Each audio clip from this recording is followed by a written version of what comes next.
네, 하나님의 영원한 평강이 심령에 가득하시기 바라겠습니다. 오늘 말씀은 사도행전 27장 1절, 2절 말씀입니다. 우리가 배를 타고 이달리아에 가기로 작정되매 바울과 다른 죄수 몇 사람을 아구스도대의 백부장 율리오란 사람에게 맡기니 아시아 해변 각처로 가려 하는 아드라무테노 배에 우리가 올라 항해할세 마게도냐의 데살로니가 사람 아리스다고도 함께 하니라. 아멘. 네, 오늘은 27장 1절과 2절 단 두 절만 읽었는데요. 이 두 구절 속에 담긴 의미가 아주 중요하기 때문에 오늘은 두 절만 읽고 또 하나님의 뜻을 생각해 보도록 하겠습니다. 자, 여기서 가장 중요한 게 뭐냐면 드디어 바울이 로마로 가게 되었다라는 것입니다. 실로 2년 만에 이루어진 그런 일입니다. 2년 동안 바울은 구류되어 있어가지고 앞으로 가지도 않고 뒤로 가지도 않는 답답한 상황이었죠. 자, 바울의 평생 동안의 꿈이 지금 실현되고 있는 그런 시점이라는 의미가 있는 것입니다. 자, 바울은 왜 그렇게도 로마에 가서 전도를 하려고 했던 것입니까? 당시 로마가 세계의 중심이었고요. 로마를 통해서 전 세계가 다 연결이 되어 있었습니다. 그래서 로마의 복음을 전하면 복음이 전 세계에 전파되는 그런 효과를 기대할 수 있었기 때문에 바울은 그렇게도 로마에 가서 복음을 전하고 싶었던 것이죠. 자, 이것이 바울의 평생 꿈이었다는 것을 성경은 곳곳에서 증언해 주고 있습니다. 사도행전 19장 21절에 보면요. 이 일이 있은 후에 바울이 마게도냐와 아가야를 거쳐 예루살렘에 가기로 작정하여 이르되 내가 거기 갔다가 후에 로마도 보아야 하리라 하고, 여기 보면 바울은 로마에 갈 것을 이미 오래전부터 생각하고 있었다는 것을 알 수 있습니다. 또 로마서 1장 15절 로마에 있는 교회에 쓴 편지죠. 로마서는 거기에 보면은요 이렇게 바울은 말합니다. 나는 할 수 있는 대로 로마에 있는 너희에게도 복음 전하기를 원하노라. 벌써 로마에 교회가 이미 생겼는데 바울이 세운 게 아닙니다. 무명의 전도자들이 가서 로마에 교회가 있었는데 그 교회에도 온전한 복음을 전하고 또 그 복음 전파를 통해서 로마 전체적으로 복음이 전파되는 꿈을 꾼 것이 성경에 곳곳에 나타나고 있다는 것입니다. 주님께서도 이것을 바울의 이런 생각을 인정했다고 성경은 증언합니다. 사도행전 23장 11절 그날 밤에 주께서 바울 곁에 서서 이르시되 담대하라 내가 예루살렘에서 나의 일을 증언한 것 같이 로마에서도 증언하여야 하리라 하시니라 이렇게 되어 있습니다. 그러니까 주님께서 기도 시간에 환상 중에 나타나셔서 로마까지 가는 것을 인정했다라는 것을 보여줍니다.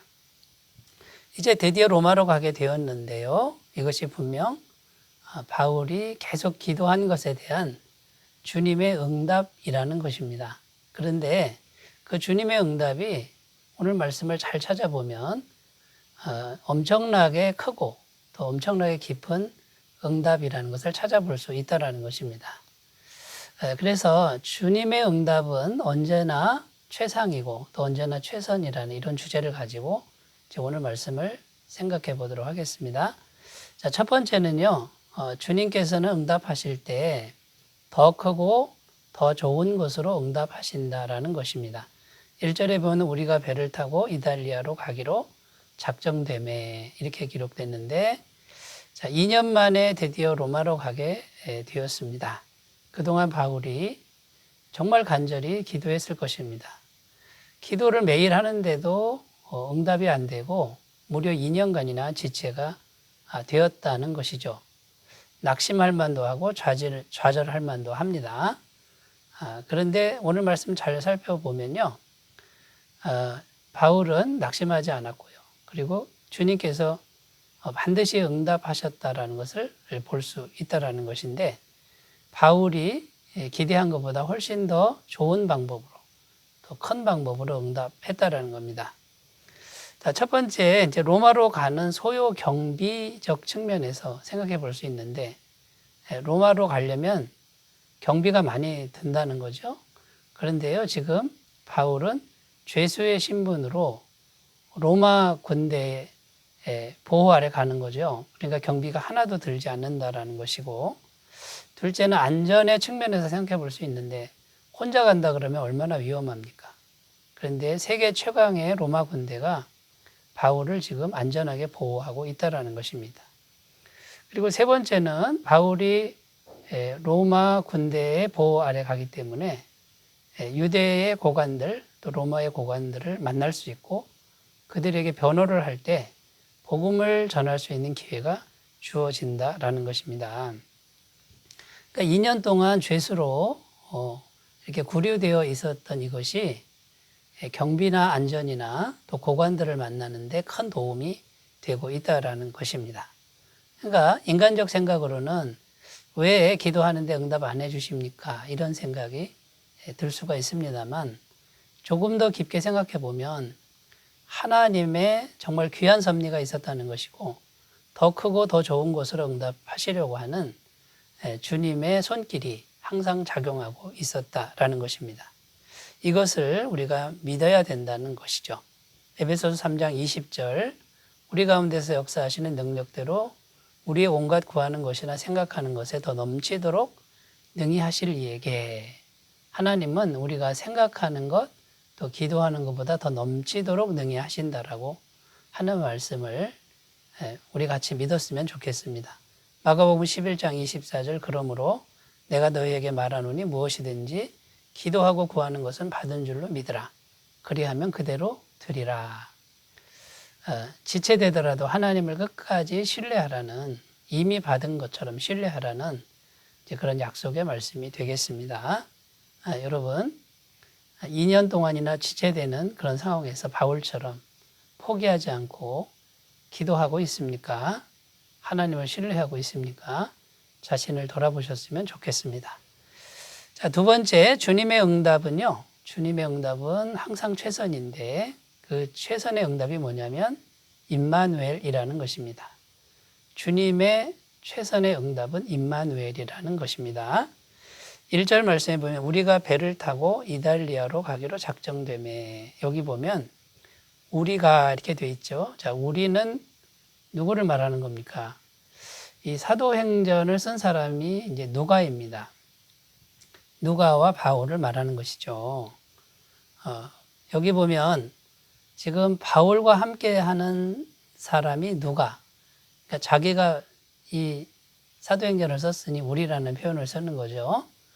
자, 그런데 어디로 가는 거죠? 로마로 가는데 그 로마는 순교하러 가는 겁니다. 죽으러 가는 이제 그런 고난의 길이죠.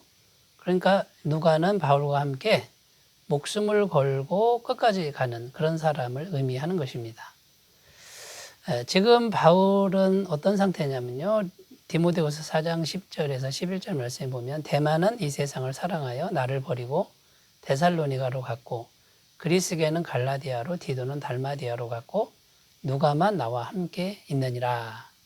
지금 디모데서는 로마에 가서 바울이 쓴 편지인데 바울 옆에는 끝까지 남은 사람이 누가라고 지금 말하고 있는 겁니다. 다른 사람들은 다 바울을 떠나갔는데 누가만큼은 끝까지 함께하고 있다. 이것이 얼마나 바울에게 위로가 되겠습니까? 그런데요.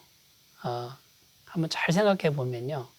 정말 눈에 보이지 않으나 우리와 끝까지 함께 하시는 분이 계시다고 성경은 말하고 있습니다. 오직 우리 주 예수님은 우리와 끝까지 함께 하신다라는 거죠.